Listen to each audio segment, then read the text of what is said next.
Welcome back to the channel. I'm Justin Moles with the Moles Group, a Bay Area real estate professional. And today we're breaking down two big questions. What's happening with inflation right now, and how is it actually affecting Santa Clara real estate market in 2026? If you've been seeing the headlines about inflation cooling down, but prices still feeling high, you're not alone. We're gonna cut through the noise and focus on what buyers and sellers in Santa Clara really need to know. Let's start with the big picture. As of June of 2026, the annual inflation rate in the US is sitting around 3.5%, down from about 4.2% in May. That's a real big pullback from in the first, last couple several months. So inflation is still above the Federal Reserve's long-term target of 2%, but it's moving in the right direction. Core inflation, which strips out food and energy, is closer to about 2.6%. So we're getting a little closer to that 2%. And that's a key number the Fed watches when it thinks about interest rates and borrowing costs. A big driver of the recent drop, energy. Energy costs are up year over year, but they fell sharply month over month in June, which helped pull the overall inflation number down. At the same time, categories like shelter and food are still rising, just a slower pace than earlier in the year. Okay, so what does this actually mean if you're trying to buy or sell a home in Santa Clara County? Why should someone care about 3.5%, inflation number? Inflation affects three things that matter a lot in real estate. Your monthly cost of living, like utilities, groceries, transportation. Mortgage rates, because the Fed reacts to inflation when it sets policy. Buyer psychology, how confident people feel about making a big purchase, like a home, maybe even a car, right? When inflation runs hot, the Fed tends to bump rates higher to cool it off. That usually pushes mortgage rate up, which reduces buyer affordability. When inflation starts easing, like we're seeing now, it opens the door for more stable, even lower borrowing costs over time. So as inflation dips down, the Fed will open up their pockets and lend a little bit more money. And on the ground here in Santa Clara, you can see that play out in both pricing and buyer behavior. Buyers are active, but they're sharper, more disciplined than they were during the peak frenzy years like COVID. So we're seeing that we have 3 active listings right now. And buyers have options. They're circling, they're looking, and they're evaluating every home. So instead of just seeing a home and putting an offer in right away, they have options to look at other homes. Let's talk local data. Because national headlines don't always match what's happening in Santa Clara, recent data show that average Santa Clara house price is about 1.6 to 1.7 million, and that's down roughly 6% year over year. So prices aren't crashing, but they're clearly reset from last year's highs. For example, one March 2026 report showed a median sales price around 165 million, down about 6% from March 2025 and roughly 11% from the prior month, even as the number of homes have jumped up. In the same period, 81 homes sold with a sale to list price ratio of over 106%. So they're selling about 6% higher than the list price. And average days on market down about 36 days. That tells us two things at once. Prices have moderated, and well-positioned homes are still selling quickly and above asking. So we are seeing homes sell, but like I said, buyers have options to, kind of shop around. And things are sitting on, because buyers are going from home to home to evaluate which one they want, that's making the days on market a little longer. Another update from the spring 2026 showed inventory rising, over 150 active listings. I think as of last week, we went down about 12. And we were, in Santa Clara as a whole, we were at like 1,100 or so, with most right price homes going pending about 10 or 12 days.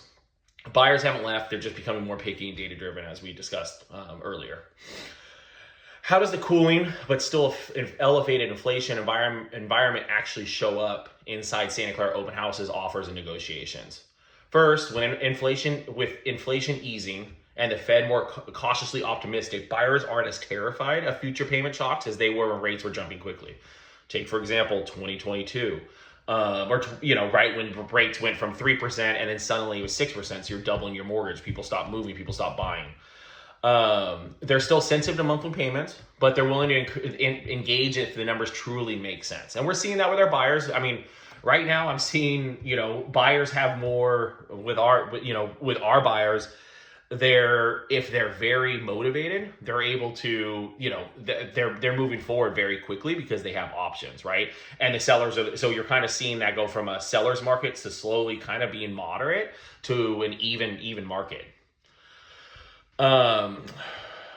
Inflation has kept everyday costs elevated, which means high income buyers, especially in tech and AI, are more cautious about value. In Santa Clara, we're seeing strong demand for turnkey single family homes, softer demand for condos and product that feels dated, and very little tolerance for overpricing.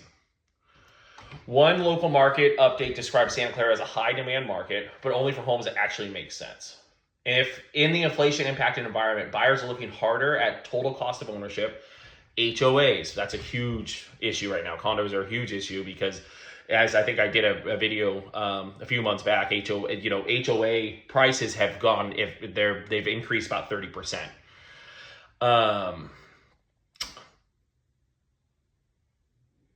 Utilities, maintenance, even potential upgrades like electrification on top of the purchase price. So I've also done a mandate on electrification, which will take place January 1st, 2027.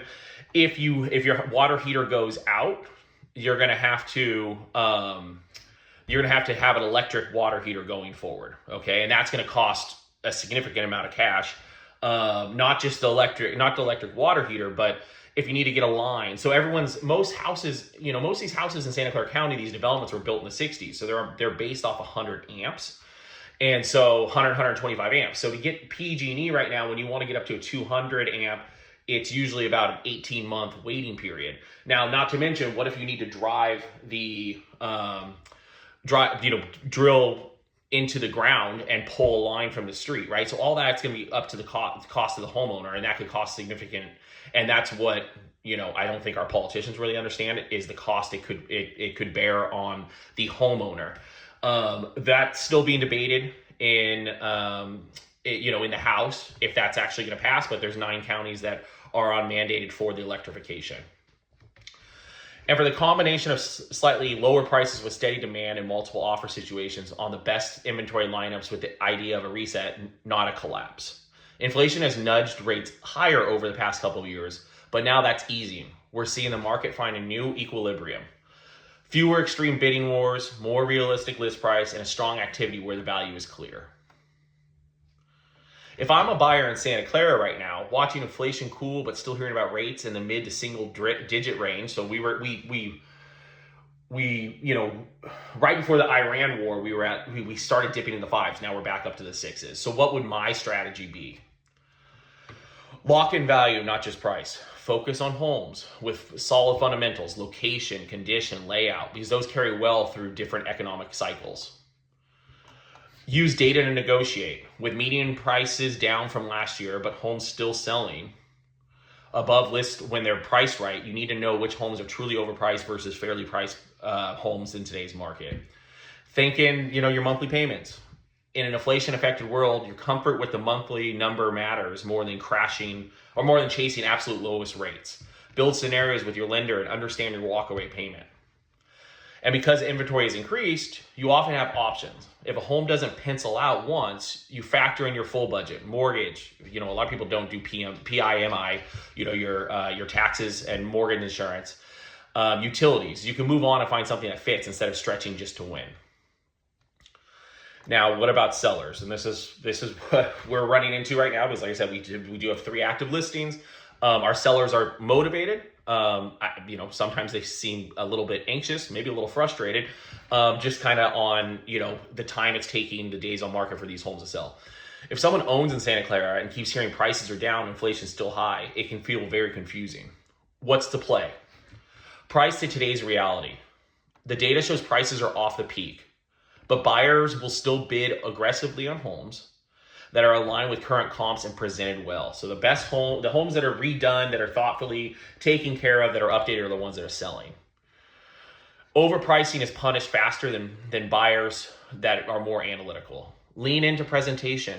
In a market competing with new developments and modern townhomes, your home needs to show like a product. Staging, our team always pays for staging. We always stage.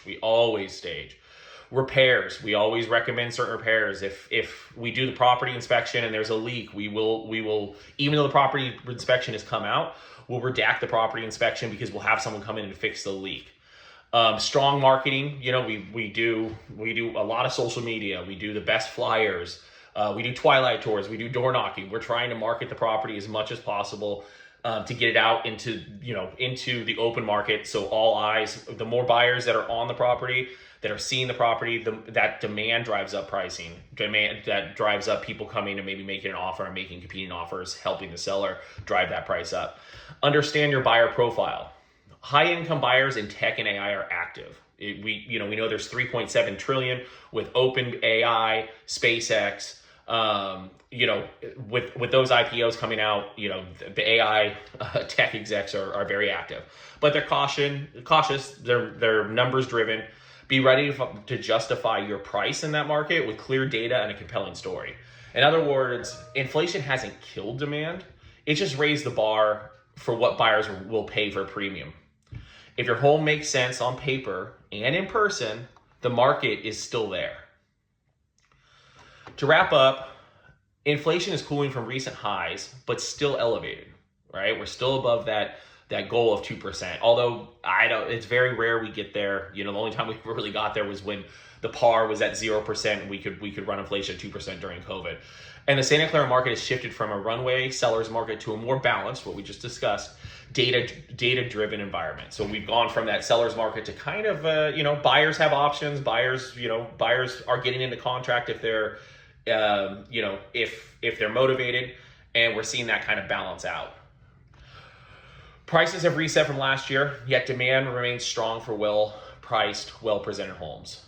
If you're thinking about buying or selling in Santa Clara or anywhere in Silicon Valley corridor, your best move right now is to base decisions on current local data, not just national headlines, right? Our environment here in Silicon Valley is a lot different than what you see in the Midwest, right? We're kind of in our own little bubble. We're driving forward. And if there is some sort of correction, we're the first to correct, right? We saw that during the financial collapse of 2007, 2008. If you'd like a tailored breakdown of your specific neighborhood, home type, timeline, feel free to reach out. We can look at recent sales, inflation trends, your budget to build a strategy. Meet with my wife. A lot of you guys know my wife's a mortgage advisor, right? Look at that payment all in with your PIMI, with your utilities, your debt to income, maybe you have a car loan, all that kind of stuff to really understand what your full payment will be so you can justify that market and justify that purchase. Hit like if you thought this was very helpful. Subscribe for more Bay Area market updates. And drop your questions in the comments, especially if you want us to cover how inflation is affecting the cities around Santa Clara County. Thank you for listening today. Once again, I'm Justin Moles with the Moles Group, trying to deliver data, trying to keep you informed, and trying to help you with the best purchase possible.